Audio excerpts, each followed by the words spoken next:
Good evening, good afternoon, good morning, or whenever you happen to be listening to this. Welcome to the Film Realist Podcast, the film and TV podcast from a complete nobody. That is hopefully for somebody.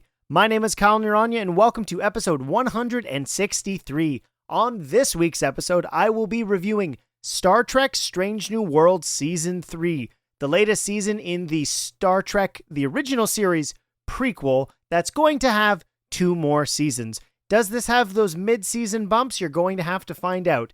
As this is a TV season review, it is full spoilers. If you have not seen all 10 episodes, I'm sorry for you, but they are all available now on Paramount Plus. I believe CTV in Canada, CTV Sci-Fi, if you are looking for it elsewhere. Let's hit it with Star Trek Strange New Worlds Season 3. Orders, Captain. Uhura, repeat April's last order. Retreat and rendezvous with the fleet, sir. He gave coordinates. But he didn't say immediately. All right, who's got ideas? Diversionary tactics. We'll do boxed in. Vent the nacelles, create a cloud. We need to be able to see. Jam their comms so they can't coordinate attacks. That's it. That's the one. As you would have heard in that audio clip, Star Trek Strange New Worlds Season 3 starts off on a continuation from the previous season, dealing with the aftermath of the battle with the Gorn. The Gorn in this show, it's really interesting because this prequel has to satisfy 2 different groups. It has to satisfy people who are longtime fans of the show, but it also has to satisfy people who maybe have never seen Star Trek before. And the function that this show manages to maintain its balance is something I really appreciate. I'm a fan of continuity. I love the exploration of canon. When you can add to something's history or its future, that's a really compelling story metric. And this show doing that in a smaller scale because it's TV. We've seen big blockbusters with Star Trek, but maintaining that balance of modernization with the current state of television is really fun. I really enjoyed Season 2 and Season 3 continuing that momentum. It was interesting to me that Season 3, maybe more than any of the other seasons, chooses to focus much more on the interpersonal dynamics of the crew itself. That being something that is incredibly important when you are on these significantly long journeys. These characters, for the most part, are people we've spent enough time with now, and the internal conflicts that they have with each other make for a compelling season. It's been said that this season doesn't necessarily take as many jumps or risks as the other season. There's plenty of jumps. They go through space all the time. But this season focusing on that specifically, leading to relationships that are ones that would not have been predicted whatsoever. I assumed we were going to get to see more of Nurse Chapel's relationship with Spock, but in order to make that more interesting, they completely move it to the side and bring in somebody like Roger Corby. I like that this show can do cool things like that where they completely break with what assumptions or what the obvious choice is going to be. These characters have relationships, and as somebody who is not a longtime fan and wouldn't be aware of what's going to happen because I'm unaware of all of the story of the 3 seasons of the original series, you can tell compelling stories in this with the assumption that people may not have seen this. And breaking convention, specifically in science fiction, allows much more enjoyment on my end because when you have compelling characters, just having them react to each other in the setting of a great space adventure show is really cool. We get another variety of stories within this show where we get a altered reality, we get an mockumentary style episode, we get one where everybody is all Vulcan, but each of those stories are meaningful to the main season-long arc. An aspect of this show that they can't ignore based on the setup from Discovery, which is slightly important, but you don't necessarily need to have seen that, is the relationship with Pike and Marie, where she's dealing with the aftermath of the Gorn, and that seeming to be resolved early on in the show, for that to be the main crux of the conclusion was really gratifying because we do get plenty of the Kirks, but Pike is somebody who is dealing with knowing what his future is going to be. And the fact that this is something he's going to have to deal with, it's really sad because he's aware of what his future is, and to him, it feels inescapable. That drama within Kirk, oh my goodness. You know what? Kirk and Pike to me are such fundamentally important characters to Star Trek, as they would be to a lot of people. I'm messing up their names because my experience with Star Trek in the films has been more with Kirk than Pike. Pike being the original captain of the Enterprise is, of course, the main crux of this show. And these people's internal problems and their relationships only matter because of our investment in these characters. If the actors' portrayals of these roles didn't work, your investment in what's going on could feel somewhat soap opera-esque, and I'm really glad that that's not the case. I wouldn't say necessarily that this is the best season of the show, but overall, I really appreciate the momentum of giving meaningful stories because we are aware of what the trajectory of what this series is going to be. Getting a lot more of Kirk is something I really like in this show. At the end of season 2, leading up to Scotty being recruited by the Enterprise, that was something I got really excited about because we're getting another main crew member from TOS. Ortega as the captain, or not the captain, as the pilot, is somebody who eventually will disappear from the show. We know Bones will eventually show up and Mbenga will not be there anymore. And getting each of those characters who eventually will be replaced to have meaningful parts of the story makes their lasting impression on the mosaic of Star Trek even more important. I liked getting to see the aftermath of Mbenga killing that Klingon in season 2 and the circumstances that evolved because of that, with the tribal established nature to which the different clans of the Klingons work, and to see how Pike as a captain really cares for his crew and will do what's best for them within reason. And of course, if he can manage to avoid having to report such things, he manages to do so. One of the elements, and I said this in season 2, of the Star Trek universe that I am incredibly grateful for is the complete opposite of something that Star Wars, at least in the Disney era, they've wanted to really do, which is recast these legacy roles.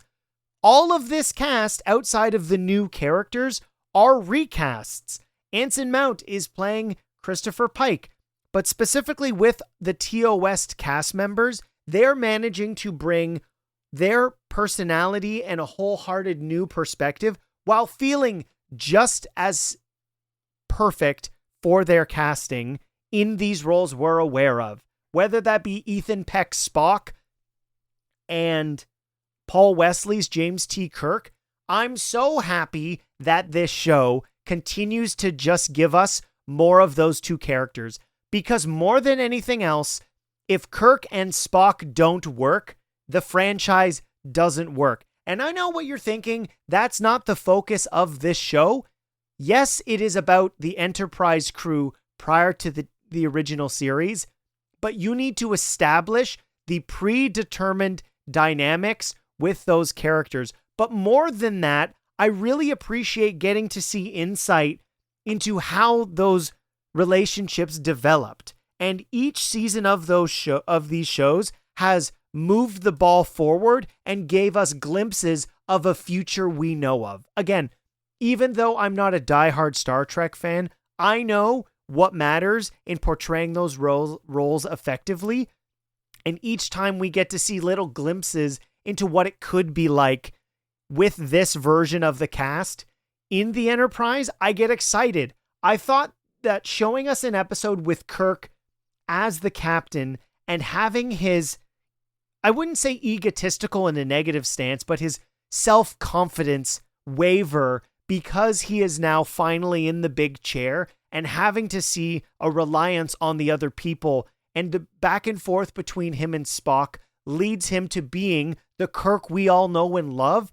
Those scenes, more than anything, make this show and this season a win for me. I did kind of hope, given how we have 2 seasons left, maybe we were going to get another one of the original series cast members, but of course we didn't.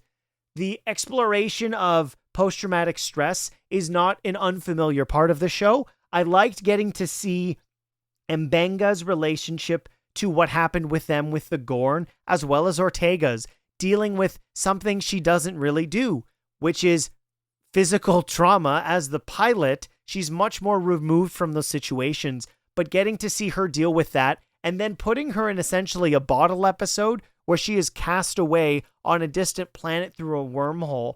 And even though they are currently in the state of the Starfleet organization, their greatest enemies, to see her and a Gorn work together effectively and find common ground, while some may say it is heavy-handed, that has been always the purpose of Star Trek. Jermaine, one of my listeners, asked about the scientific portrayal of the different main franchises that are somewhat in the future, whether that be Star Trek, Star Wars, or Alien. And ironically, Star Wars allegedly is supposed to be a long time ago, but we don't know from when, which is an interesting thing. And Alien, while being the future, it is only the future in a way that it had a chance to explain how space travel so effectively would be manageable, and a kind of a glimpse into a dystopian future where the whole world is run by just a handful of companies.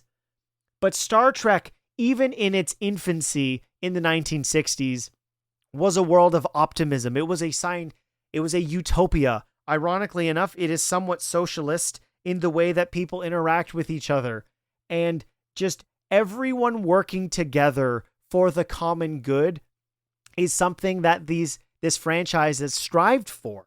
And to continue to see that in a very interesting cast, which each character is giving something meaningful to do in this season, which again, when you have a well-equipped ensemble, it gives you an opportunity to do that. We get to explore more of Mbenga's relationship with being a wartime doctor. Pike's relationship with Marie is something that we get to continually explore, as I mentioned already. And one that I haven't yet is, of course, Spock has his relationship with Chapel, but again, surprising us with giving him a relationship, which is one that is very complicated, with La'an. Not something I suspected whatsoever, but getting those two characters who have such different origins and histories and having them bond over something that was going to be used to woo Nurse Chapel in a romantic sense when she returned after the 3 months, but for it to be a bonding between La'an and Spock. She gets to know more about him in those instances because, of course, they're spending much more time together intimately, but that story isn't dropped there. And one of my favorite parts of this season of television, as well as the 2 previous, is we get instances of scenes that could feel almost meaningless in the grand narrative of the story that they're telling, but they matter throughout the whole show. We know the relationship between the 2 of them has evolved based on dialogue between each other. When La'an is talking to number 1 about how the relationship is going, and while it would have been nice to sort of see that progression where we are told about it, and when they all become Vulcan, it allows an opportunity specifically for all of the other characters who may have had issues with how Spock behaved and not necessarily understanding the Vulcan aspect of his personality, to truly be walking in his shoes allows that opportunity, but at the same time presents a conflict as to why Spock is the perfect balance of humanity and Vulcans. And we see it be a net negative for the other characters. Pike being somebody who is incredibly blunt and is not holding his tongue when communicating with Marie or her superiors is something I really appreciated, as well as Nurse Chapel not understanding the function of sleep and seeing any need for interpersonal dynamics because they just are a weight on all the other things that they could achieve. The momentum of the season is an interpersonal relationship, as I mentioned before, We don't really get a build-up to a villain like we did in the previous seasons. I thought it was interesting to explore this otherworldly ancient evil with Gamble and the Vesda and the prison. I think it's cool that Star Trek is a franchise then that can explore this metaphysical forces as opposed to strictly just having to be, oh, look, it's another alien. And the only reason that this story is compelling is because we get to continue to see parts of who Mbenga is. We spent an early part of the show with his exploration of curing his daughter, but then moving that into the mentor role with Gamble, only for it to go poorly, where he is taken over and wants to free all of the other prisoners of Vesda. For that to rear its ugly head at the end of the season was interesting because we get to see the buildup of what's been happening the whole show, which is the curing of Marie from the Gorn and her dealing with the unlikely opportunity that the blending of all of the different physiologies that they had to inject into her so that way she could survive the Gorn implantation, allowing her to become the new beholder of Vesda, was really interesting. And where it leaves Pike at the end of the season is quite one of sadness, because this is a character who quite literally in this finale sees what his life could be, only for it to be completely ripped away. And it's an interesting philosophical question of wanting to know the future, seeing what you could have, and does that increase the loss as opposed to it being a potential hypothetical when you've had the opportunity to emotionally feel those gains and losses, is a really interesting one, because the exploration of the human psyche in this space show, it's much more than it necessarily needs to do. And I really did enjoy this season. I don't think I liked it as much as season 2, but overall, I love getting to spend more time with the Enterprise cast and crew. And I'm glad we're going to get a season 4 of 10 episodes, and we know what the end is in sight. And as much as we get to see the dynamics we like from the original series, I hope we get an interesting conclusion to the characters that cannot move on to the original series crew, and that the reintegration of people we know that are going to be there is just as compelling as the new original characters we had in the show. Let me know in the comments what you thought of Star Trek Strange New Worlds Season 3 and what you're looking forward to seeing in Star Trek Strange New Worlds Season 4 and 5. That's going to do it for the spoiler review of the show. Now let's jump into listener mail and question of the week responses. Can I ask you a question? Just fun? There's something I've been meaning to ask you. I ask the questions, you answer the questions. Why do you ask questions to which you already know the answers? Did that count as a question? Yes. Damn it. Last week's question of the week was, what is your favorite Star Trek project? Eddie N writes in Into Darkness. That is certainly an interesting choice given its reception and its remake of Wrath of Khan. Just a Drizzle writes in, my favorite Star Trek property is actually Deep Space Nine. When I first got into Trek, I actually didn't like it at all, as I found it too slow. Brackets, was a teenager at the time. However, I just rewatched it after getting older and I loved it. It just feels very different from a lot of other Star Trek, as while there are episodes where they go into another location, a lot of them take place in one place. This, I feel, allows for it to be a slower burn of character development and story, and they friggin' nailed it. It is an unfortunate aspect of this franchise that it has run for so long. I would understand now, with something that I've watched all the way through, if you want to jump into modern Doctor Who, you have nearly 20 seasons to watch, and with Star Trek, you have multiple different series, so I'm glad to see that there's a different perspective on what people really like. Dylan writes in, I have no favorite Star Trek property, so Galaxy Quest. It has been said that Galaxy Quest is the best Star Trek movie, so I'm not the official word on that, but That's okay. Scotty Cameron, here we go. My favorite Trekkie listener. Jeffrey Hunter was the original Captain Pike. Oh, okay. He played Pike in the Cage pilot episode, and footage from the Cage was used in Menagerie Parts 1 and 2. Hunter jumping ship is why William Shatner was brought in, and ultimately how Gene Roddenberry came up with Captain Kirk as a successor to Pike. Oh, that's really cool. Interesting.